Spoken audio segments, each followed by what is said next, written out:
브라질 경찰 파업으로 빚어진 대규모 폭력 사태가 일주일 만에 진정 국면에 접어들었습니다. 하지만 여전히 파업 재발의 불씨를 남겨놓고 있어서 불안한 상황입니다. 상파울로 연결합니다. 박영관 특파원, 이번 경찰 파업은 일단 끝난 건가요? 네, 에스피리투 산투 주 정부와 경찰 노조가 파업을 중단하기로 하면서 파업에 참여했던 경찰관들이 속속 업무에 복귀하고 있다고 이곳 언론이 전하고 있습니다. 치안 공백을 틈타 발생한 폭력 사태도 사실상 종료되면서 도시가 점차 안정을 찾아가는 모습입니다. 이번 사태로 최소 144명이 사망했고 재산 피해 규모만 약 1,000억 원으로 추산됐습니다. 하지만 경찰이 요구해온 임금 인상 등 문제에 관해서는 합의점을 찾지 못한 것으로 알려졌습니다.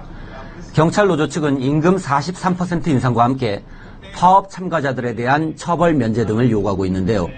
이에 대해 주정부는 파업에 참여한 경찰관들에 대한 처벌은 불가피하다는 입장이어서 협상이 난항을 거듭하고 있는 것으로 전해졌습니다. 이번 경찰 파업의 원인이 밀린 임금 문제 때문이었다고요? 네, 이번 파업은 월급 체납과 열악한 근무 환경에 항의한 경찰들의 가족과 친지들의 불만이 터져나온 것입니다. 브라질은 경찰의 파업이 법으로 금지되어 있기 때문에 시위 전면에 나선 건 가족들이었습니다. 브라질 현지 언론은 경찰 파업이 지방정부의 재정난에서 비롯됐다고 전하고 있는데요. 경기 침체에 따른 세수 감소로 재원이 부족해진 지방정부들이 지출을 줄이면서 경찰을 포함한 공무원들의 월급을 제때 지급하지 못하고 있는 겁니다. 전국 27개 주 가운데 최소 7개 주가 파산 상태를 맞았고 공공사업은 사실상 중단된 상태입니다. 낮은 임금 수준도 문제입니다. 에스피리투 산투 주 경찰의 한 달 기본 봉급은 우리 돈으로 약 97만 원, 브라질에서도 낮은 수준으로 4년간 동결됐습니다. 근무 여건 역시 열악합니다. 1994년 이후 근무 도중 사망한 경찰관의 수는 3,000명 이상이지만 이들의 처우는 좀처럼 개선되지 않고 있습니다. 네, 브라질 리우데제네이루에서도 경찰 파업 가능성이 있다고요? 네, 에스피리투 산투주의 파업이 다른 지역으로 확산 조짐을 보이고 있는데요.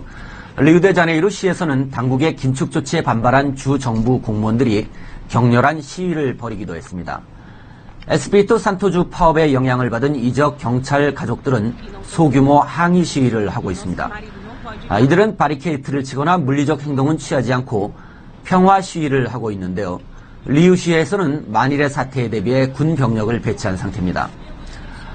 이곳은 지난해 올림픽 개막을 앞두고 임금 체불에 항의한 경찰과 소방대원들이 파업을 벌이기도 했는데요. 브라질 일부 언론은 전문가들의 견해를 인용해 올해 0.5% 안팎의 경제 성장이 기대된다고 전망했지만 장기 침체의 늪을 벗어나기에는 현실적으로 역부족이어서 공공부문의 파업 요인 역시 늘 잠재해 있는 상황입니다. 지금까지 상파울로에서 전해드렸습니다.